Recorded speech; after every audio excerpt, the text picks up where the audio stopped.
Thank you for joining me on this, which is my 3rd anniversary bookshelf tour. And I like these books so much, it's going to be really tricky to get any to be moved away. But let's give it a whirl. Okay. Material Obsession. A quilt book in French. Do I need it?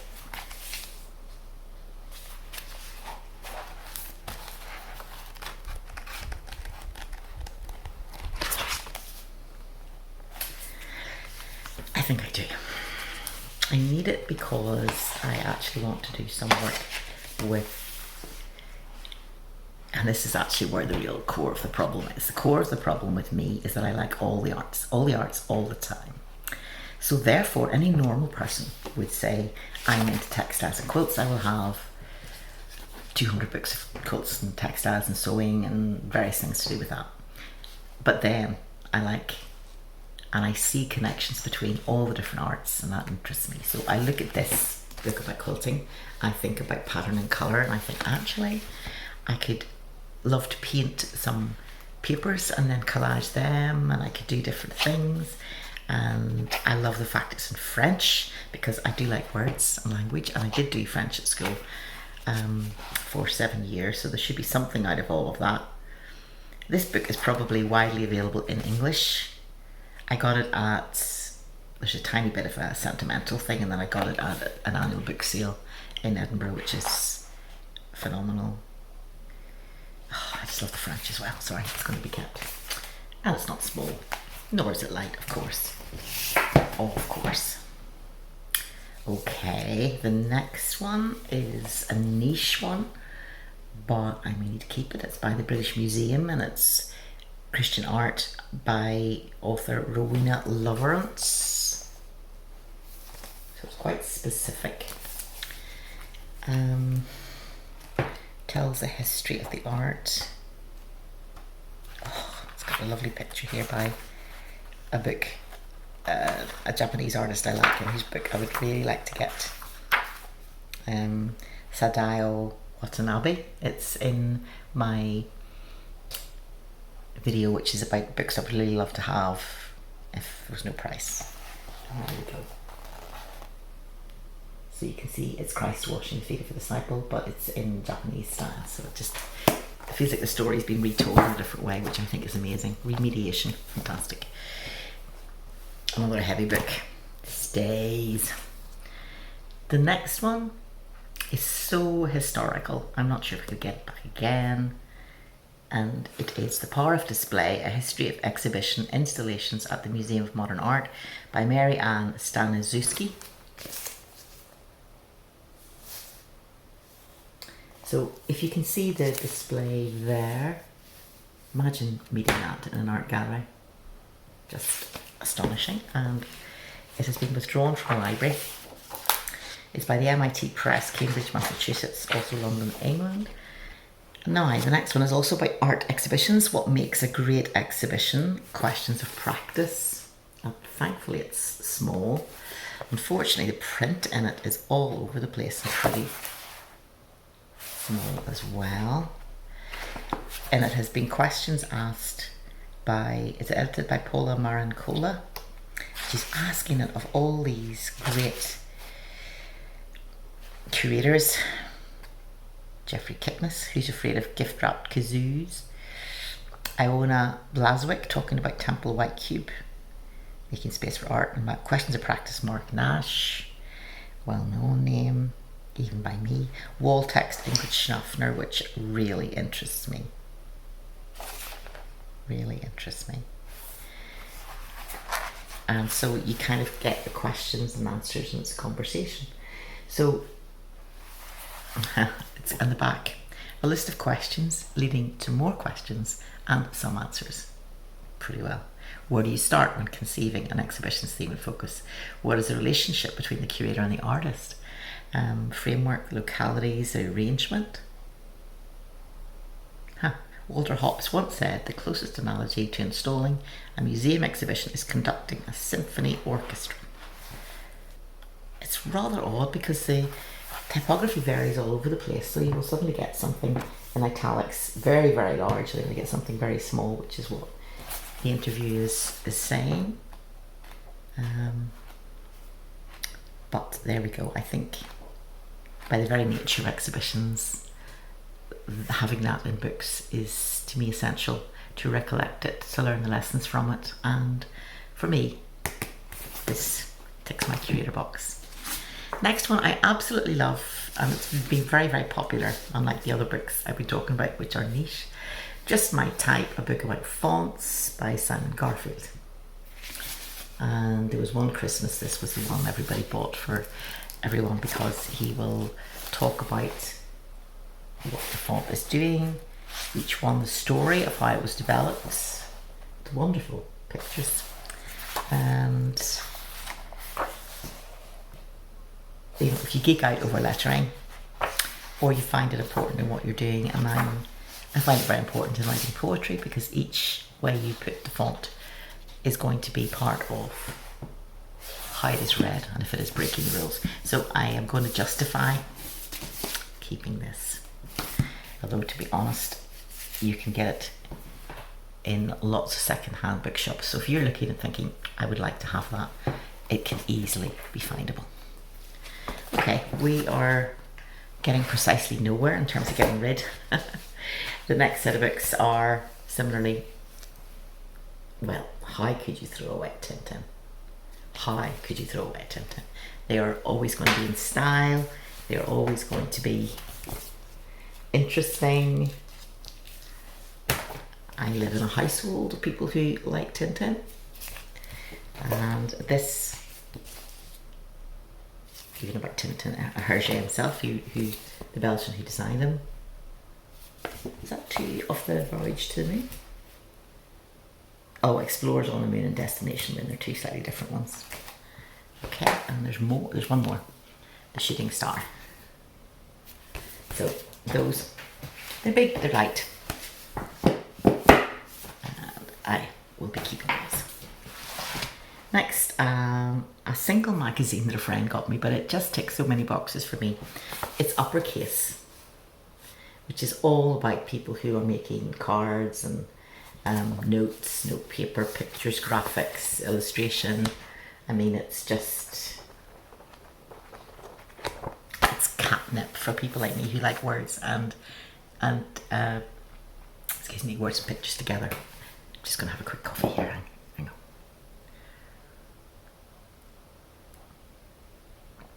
That's good. And I'm looking at a little the top of the next mountain of books, and it's got children's books on it that have been kept already for quite a while because they're just so wonderful.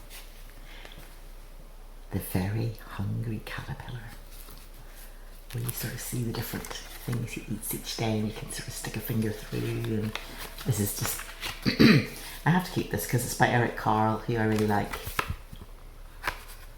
It's also about food, which I like as well, but the way he would do not just a plain green leaf, but the way he used brush strokes and paper and then collaged it is an eternal joy. Little Robots. I love this. It's told in rhyme. Little robots dance about, little robots sing and shout. As you can see, it has been sellotaped poorly. It could do with some proper TLC, but it became a TV series in the UK. But this little book I've read very often and enjoyed. So, can't give it away. This one is Pingu, the chef. Pingu is a little penguin who has adventures. He's featured on TV. So he and his little sister. This is kind of, there's a lot of adult psychology in this. They're making popcorn in a saucepan, and then there's only 3 pieces left. So the older one says to the younger one, Pingu is the older one, he's always mischievous. Those are mine, said Pingu to Pinga. You've had more than me. Ooh, said Pinga, look at that hole in the ceiling. As Pingu looked up, Pingu was finishing off the last pieces of popcorn. Pingu was furious. Oh my. sounds like a politician, doesn't it, somehow? Or just general adults. Now, Dr. Seuss book, I know he's fallen out of favour, but this book is very much about environmentalism, so really do not ignore it. The Lorax. It was also bought for me by a friend. And it's just fun. It's also told in rhyme. It's about the cutting down of beautiful trees to make very, very silly, unnecessary things. So, yeah, it's pretty good.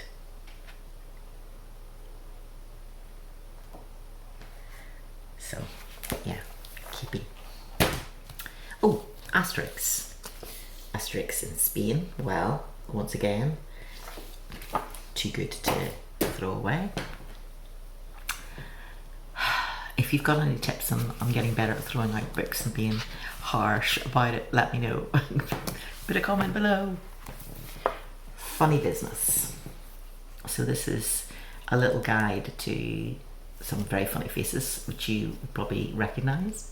There's a mixture there of UK and USA. Well-known comedians, some more on the back. And it basically gives you a page, their life and their work, quotes. It's just, it's very light, it's essential, it's readable. Buster Keaton, Walter Matthau, Bob Newhart, Richard Pryor, Joan Rivers, Saturday Night Live, Alexei Seal, Smith and Jones, The Three Stooges, Lily Tomlin. It also says which are the key films, so I have to keep that on the basis that I may need some recommendations for film at any given point.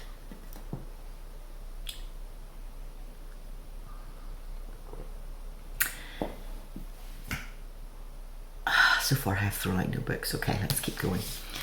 The next one is going to be a keeper. I've talked about it on my programs, about books. Why Painting is Like a Pizza, A Guide to Understanding and Enjoying Modern Art by Nancy G. Heller. And she does go through things. She goes through art that is stripes or plain colour, paintings that people love to hate, for example. That sounds interesting. 65.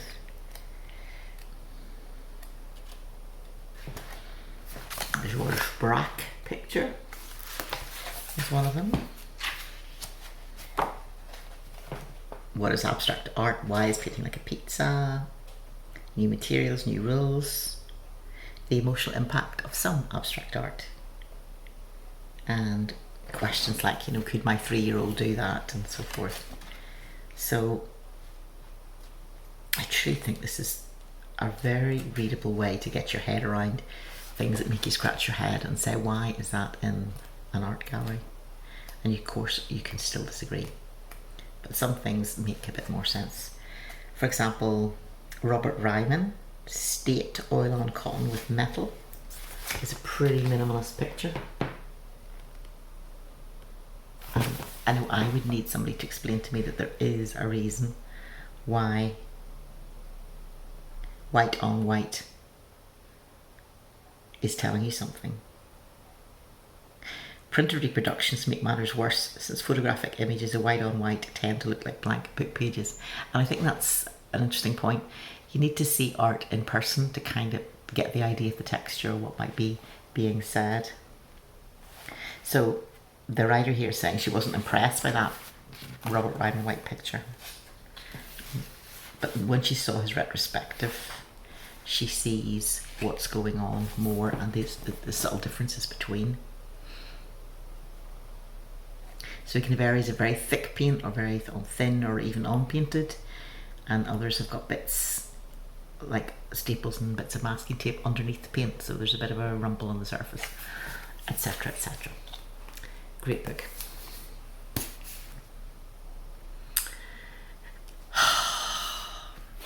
Nancy G. Heller not only wrote a really great little book, she also wrote a really great big book, Women Artists.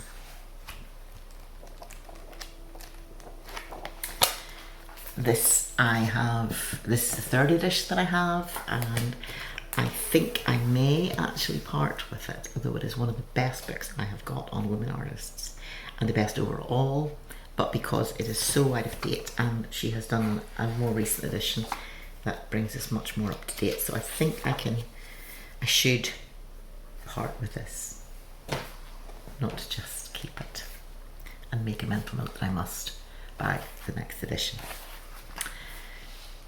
because it is big, it's heavy, it's wonderful. By me releasing it into the second hand book market, somebody else will find it and benefit. Next one is a very large, an even larger, even thicker book about one artist, W. Barnes Graham,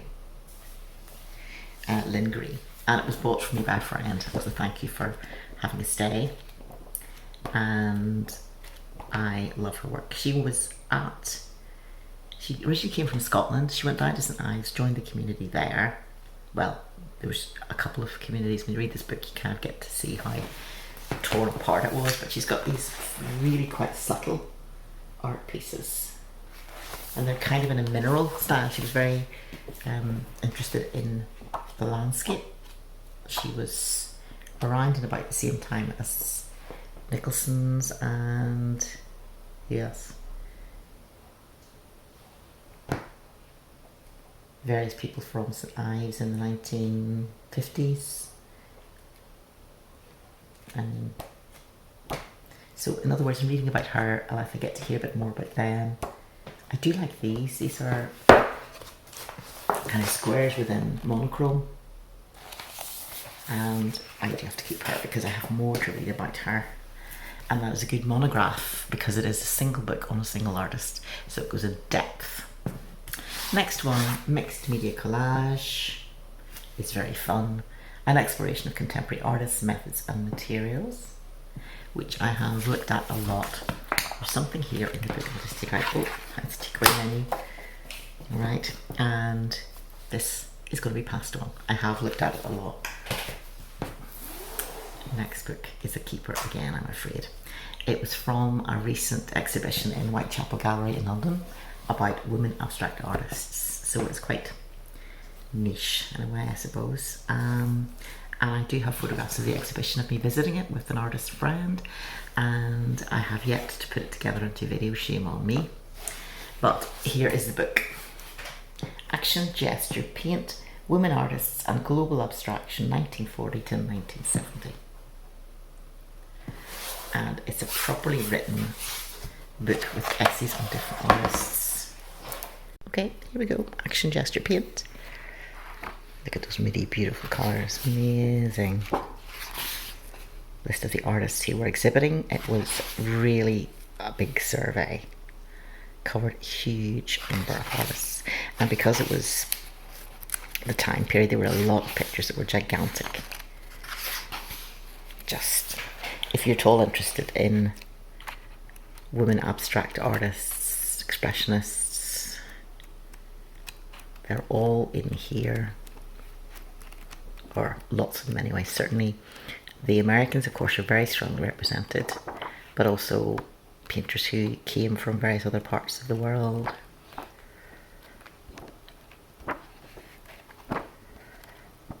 And there's lots of writing, as you can see, to read and learn. That's why I want to keep this book.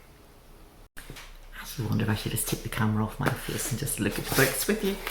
Might be much more pleasant to look at and more interesting. Okay, another book. Oh, Art Since 1940. This is a big, giant reference one, but I do use it. I consult it all the time. Art Since 1940, Strategies of Being, 2nd edition, Jonathan Feinberg. And anytime an artist comes up since 1940, I will go here and just say, right, show me. And there'll be something about the artist in here, that is for sure. So the general art history reference has to be kept. Now I'm going to reach for a book which I know I'm going to get rid of, just to comfort myself that something is moving. And this may be of interest to you. Look at the cover, legendary authors and the clothes they wore. It's fun. I glimpsed it in a bookshop, kind of sort of heading out. I have to go look.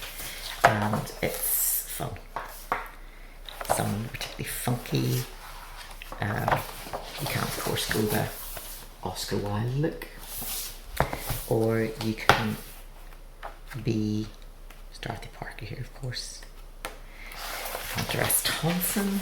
There may be a certain style that I couldn't possibly say. But also you have, there's one, let me see if I can see it. I think it's Muriel Sharp.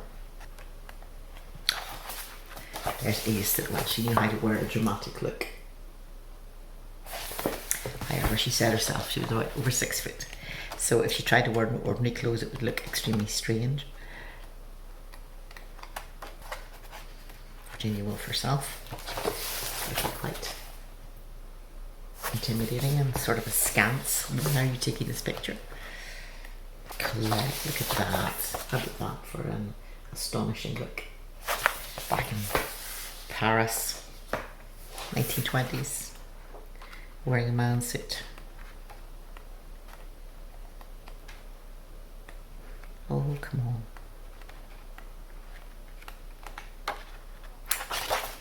Ah, there we go. Jacqueline Suzanne in her Central Park, South apartment. I love that picture. Just let you see it. Big board which is marking out the main points, typewriter ready to go, books on the shelves, filing cabinets for keeping the finished works. Obviously it's been styled, but you kind of think, oh yes, if I had that environment, yes, yes, yes. Not necessarily, of course, we're not all going to be the writers, although we can look noticeable, Mr. Proust. So it's fun, but it's not needed. More books. Let's see what we can do with these. Okay, travelling, The Rough Guide to London.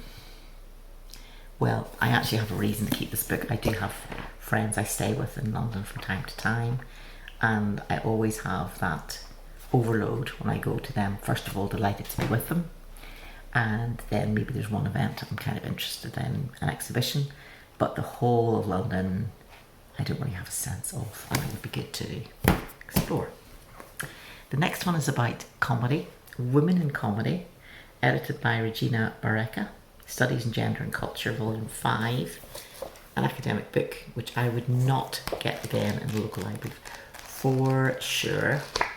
Have to say I haven't read it completely all the way through. Oh, I've just seen one that I immediately want to read. Wendy Cope's Struggle with Struggle in Making Cocoa for Kingsley Amis. Nice. Violence and Comedy, the works of Flannery O'Connor. That might be fun for some of you listening to read.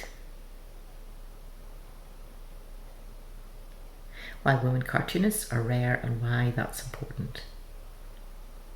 The Politics of Humour, an interview with Margaret Drabble. Okay, my reading has progressed from when I bought this book way, way, way back. I now see more ways into this, more names than I understand and I've heard of. And keeper. Dang, dang, dang, dang. Another travel book, The Rough Guide to Scottish Highlands and Islands. I've been there, I've lived there, and I think I will give this up and let somebody else have it. A book I got from going to hear the author launch it. Preaching Women, Liz Shercliffe, Gender, Power and the Pulpit. And I went to see the book launch, myself and my husband, in a room full of women who were preachers, who were ministers, and so forth. Fascinating conversations, great people. I have to keep this book. And there's a little box here saying, do women preach with a different voice? Do women preach with a different voice from men, and should we? Interesting. Conscious unconscious difference. It's got a good index and some further reading. The bibliography is 5 pages for 4.5 pages. So it's probably about 200 references, so I think that's key. Keep. Oh, here's a book I promised to let somebody read, and I've now, I'm no longer living anywhere near her. The Reason I Jump. It's about one person who is autistic, and he's written this book of what it feels like for him.